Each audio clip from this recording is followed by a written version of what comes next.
राधा नाम की महिमा। एक बार एक संत जी किसी गांव के निकट आश्रम पर भागवत जी की साप्ताहिक कथा कर रहे थे। तीसरे दिन के वृतांत में वह कथा करते हुए बताने लगे, अनेक प्रकार के लोग जो पाप कर्म करते हैं उन्हें अनेक प्रकार के नरकों में जाना पड़ता है, लेकिन एक उपाय है जिसके द्वारा नरक में जाने से बचा जा सकता है। ऐसा कोई एक सच्चे हृदय से राधा नाम पुकार ले तो वह नर्क में नहीं जाता है। एक सेठ जी जो रोज आकर सत्संग सुना करते थे, सत्संग समाप्ति के पश्चात वह संत जी के चरणों में आकर बड़ी जोर से रोने लगे। संत जी ने कहा, अरे सेठ जी क्यों रोते हो, तुम्हारा मन उदास क्यों है? सेठ जी रोते हुए कहने लगे, भगवान आपकी कृपा से मुझे सब कुछ प्राप्त है, पर मेरे मन को एक बड़ी चिंता सताती है। संत जी कहने लगे, कौन सी चिंता, कहिए। सेठ जी कहने लगे, आज आपने भागवत कथा में नरक का वर्णन किया और वर्णन करते हुए बताया कि जीवों को अनेक पापों से नरक की प्राप्ति होती है, लेकिन एक उपाय है जिसके द्वारा नरक में जाने से बचा जा सकता है। तो प्रभु, मैं तो आपकी शरण में हूँ, रोज सत्संग सुनने आता हूँ, मेरे मन में तो यह विश्वास है, आप संतों की कृपा से, भगवान की कृपा से मेरा उद्धार तो हो ही जाएगा। लेकिन मेरा एक छोटा भाई है जिसकी उम्र 50 साल है। वह ना सत्संग में जाता है, ना परमात्मा पर विश्वास करता है और ना ही प्रभु के नाम का सुमिरन करता है। उसका उद्धार किस प्रकार होगी, मुझे उसकी बड़ी चिंता सताती है। मैं उसे रोज बहुत बार समझाने का प्रयास करता हूँ, इस संसार के काम तो होते रहेंगे, तुम भगवान के नाम का स्मरण भी किया करो।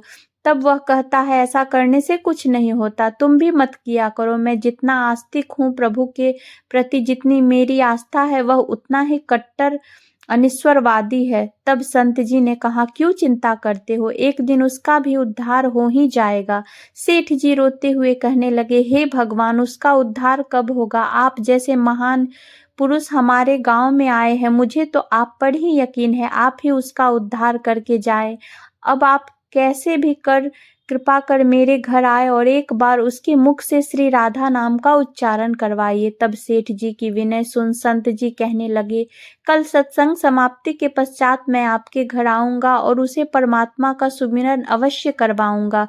दूसरा दिन था, सेठ जी अपने घर आए, संत जी के आने का इंतजार करने लगे। आश्रम पर कथा की समाप्ति हुई। अब संत जी अपने वचन के अनुसार सेठ जी के घर पहुंचे। जैसे ही घर पहुंचे, सेठ जी ने बड़ी श्रद्धा भाव से संत का स्वागत किया। उन्होंने अपने भाई को बुलाकर कहा, संत जी आज हमारे घर पधारे हैं, उनका दर्शन कर लो। वह अंदर से बैठे बैठे कहने लगा, मुझे ना किसी संत से मिलना है और ना ही भगवान से मिलने की इच्छा है, तुम ही उनकी सेवा करो और तुम ही उनका पेट भरो। संत जी ने यह वचन सुना तो सेठ जी रोते हुए कहने लगे, भगवान जी, देखा आपने, आपके सामने ही आपका अपमान कर रहा है। संत जी कहने लगे, सेठ जी सब कुछ अच्छा होगा। अब सेठ जी को दिलासा देते हुए संत जी पलंग से उतरे और उसके भाई के कक्ष में आ गए और उनके कंधे पर हाथ रखकर कहने लगे, और बताओ आज तक कितना कमाया? वह संत जी को इस प्रकार अपने नजदीक देखकर कहने लगा,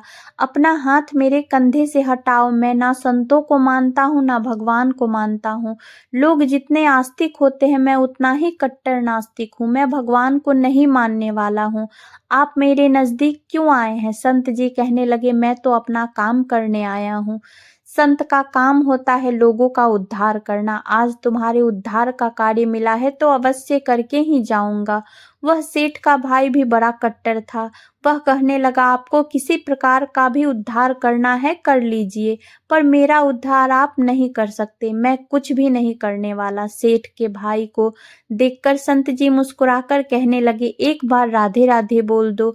वह सेठ जी का भाई कहने लगा, मैं कुछ नहीं बोलूंगा। संत जी ने कहा, राधे राधे बोल दो। वह कहने लगा, नहीं बोलूंगा। फिर संत जी ने कहा, राधे राधे बोलो। वह कहने लगा, मैंने कहा ना, मैं नहीं बोलूंगा। तब संत जी पुनः सेठ के पास आए और कहने लगे, अब आपने मेरे ऊपर यह जिम्मा सौंपा है, अब मैं जैसा करूं कहूंगा आप बीच में नहीं आना। आप सारे परिवार वाले बाहर जाकर बैठ जाओ, जब तक मैं आपको बुलाऊं नहीं, एक भी परिवार वाला इस कक्ष में ना आए। अब इस प्रकार सेठ जी अपने परिवार सहित बाहर आकर बैठ गए। अब कक्ष में सिर्फ संत जी और सेठ जी का भाई था। संत जी ने पुनः प्रेम से कहा, अरे भैया, एक बार राधे राधे बोल दो। वह कहने लगा, मैंने आपसे मना किया ना, मैं नहीं कहता हूँ भगवान का नाम, न भगवान को मानता हूँ, न भगवान की बातें मानता हूँ, मैं कट्टर नास्तिक हूँ। संत जी पुनः उसे प्रेम से हंसते हुए कहने लगे, जितने तुम कट्टर नास्तिक हो, मैं उतना ही आस्तिक हूँ। मैं अगर निश्चय कर लिया हूँ कि तुम्हारे मुख से राधा नाम सुनकर ही जाऊंगा, और पक्का समझ लेना कि तुम्हारे मुख से राधा का नाम निकलेगा ही। वह कहने लगा, आप कितना भी प्रयास कर लो, मैं एक बार भी नहीं नाम लेने वाला। अब संत महापुरुष होते हुए बड़े दयालु, पर लीला मात्र उन्होंने क्या किया, उसने सेठ के भाई का हाथ पकड़ा और हाथ पकड़कर जोर से घुमाने लगे। उन्होंने जोर से उसके भाई का हाथ घुमाया और मरोड़ दिया। हाथ घुमाकर संत जी कहने लगे, कहो राधे राधे। वह कहने लगा, नहीं कहूंगा। अब तो संत जी ने जोर से हाथ घुमाकर सेठ के भाई को जमीन पर पटक दिया और खुद उसके पेट पर चढ़कर बैठ गए। और संत जी फिर कहने लगे, बोलो राधे राधे। वह फिर कहने लगा, नहीं बोलूंगा। अब तो संत जी ने उसके दोनों हाथ पकड़ उसके पैरों को बांध दिया और कहने लगे, कहो राधे राधे। अब ऐसी अवस्था में वह सोचने लगता है, यह संत तो मुझे मार ही देंगे। तब उसके बिना इच्छा के एक बार ऐसे ही बोल दिया, राधे राधे। जैसे ही उसने राधे राधे कहा, संत जी ने उसके हाथ पैर खोल दिए, उसे बंधन से मुक्त कर दिया और बाहर आकर सेठ जी से कहने लगे, आपका कल्याण हो गया, आपके भाई का भी कल्याण हो गया। सेठ जी कहने लगे, अंदर से बहुत तेज आवाज आ रही थी। तब संत जी कहने लगे, अपने काम ही ऐसा किया था। आपने कहा वह नास्तिक है, कभी कुछ नहीं बोलेगा। आज आपके भाई ने राधे राधे का नाम उच्चारण कर लिया है, इसका कल्याण हो गया। अब मैं जा रहा हूँ, कल से मेरी कथा है। अब संत जी तो अपने स्थान पर लौट आए। सेठ का भाई जमीन से उठकर अपने भाई से कहने लगा, यह कैसे संत है, मुझसे झगड़ा करने आ गए, मेरे ऊपर चढ़कर बैठ गए और कहने लगे, अगर राधे राधे का उच्चारण नहीं करोगे तो मैं तुम्हारे ऊपर ऐसे ही बैठा रहूंगा। अब उसकी बातें सुनकर सेठ जी तो हंसने लगे। वह हंसते हुए माँ से भगवान को धन्यवाद देते हुए कहने लगे, हे भगवान, आपके संत भी बड़े दयालु हैं, खुद कष्ट सहकर भी लोगों का कल्याण करते हैं। समय व्यतीत होता गया। मुश्किल से 5 से 6 महीने गुजरे होंगे। अचानक एक दिन छोटे भाई का देहांत हो गया।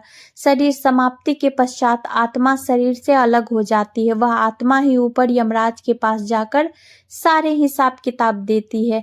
अब इस व्यक्ति का हिसाब किताब खोला गया। यमराज ने चित्रगुप्त से कहा, जो आज इंसान हमारे पास लाया गया है, इसका हिसाब क्या है। चित्रगुप्त कर्मों का हिसाब देखकर बताने लगे, हे भगवान, इसने अपने जीवन में कभी परमात्मा का सुमिरन नहीं किया है, सदा पाप किए हैं, इसे तो सीधे नर्क भेज दिया जाए। अभी यमराज के आदेश अनुसार जैसे ही उसे नर्क भेजा जा रहा था, तभी चित्रगुप्त ने कहा, भगवान, एक बात और है। यमराज जी ने कहा, कौन सी बात। चित्रगुप्त ने कहा, भगवान, एक बार संतों के कहने पर इसने राधा नाम का उच्चारण किया था। यमराज ने दूतों से कहा, थोड़ी देर रुक जाइए, इसका हिसाब किया जाएगा, इसके बाद ही इसे नर्क में भेजा जाएगा। यमराज ने पुनः चित्रगुप्त से कहा, जल्दी से इसका हिसाब देखो और कहीं इसने परमात्मा का नाम उच्चारण तो नहीं किया है। चित्रगुप्त ने पुनः फिर से सारा हिसाब देखा और देखकर कहने लगे, भगवान, इसने एक बार जो नाम उच्चारण किया है वह संतों की वजह से किया था, दिल से भी नहीं किया था, पर एक बार राधा नाम का उच्चारण किया है। जीवन पाप में अब क्या किया जाए। तब यमराज ने इस इंसान से पूछा, एक बात बताओ, हम तुम्हें पहले राधा नाम के उच्चारण का फल दे या नर्क में भेज दे। तब वह भक्त हाथ जोड़कर कहने लगा, भगवान, नर्क में तो जाना ही है, इससे अच्छा है आप मुझे एक बार राधा नाम के उच्चारण का फल दे दो, फिर मुझे जहाँ चाहे भेज देना। अभी यमराज जी अपनी पुस्तक खोलकर देखने वाले थे कि एक बार राधा नाम के उच्चारण का क्या फल है। उन्होंने सारी पुस्तक खोल दी, पर उन्हें कहीं फल दिखाई नहीं दिया। तब वह विचार करने लगे, एक बार राधा नाम के उच्चारण का फल तो मुझे पता ही नहीं है। तब वह अपनी शंका के निवारण के लिए उस भक्त को अपने साथ लेकर स्वर्ग लोक में आ गए। स्वर्ग में आकर यमराज ने इंद्रदेव से कहा, हे इंद्रदेव, मुझे बताइए कि एक बार राधा नाम उच्चारण करने का क्या फल है। तब इंद्रदेव ने बहुत प्रयास किया पर उन्हें भी इसके फल का पता नहीं चला।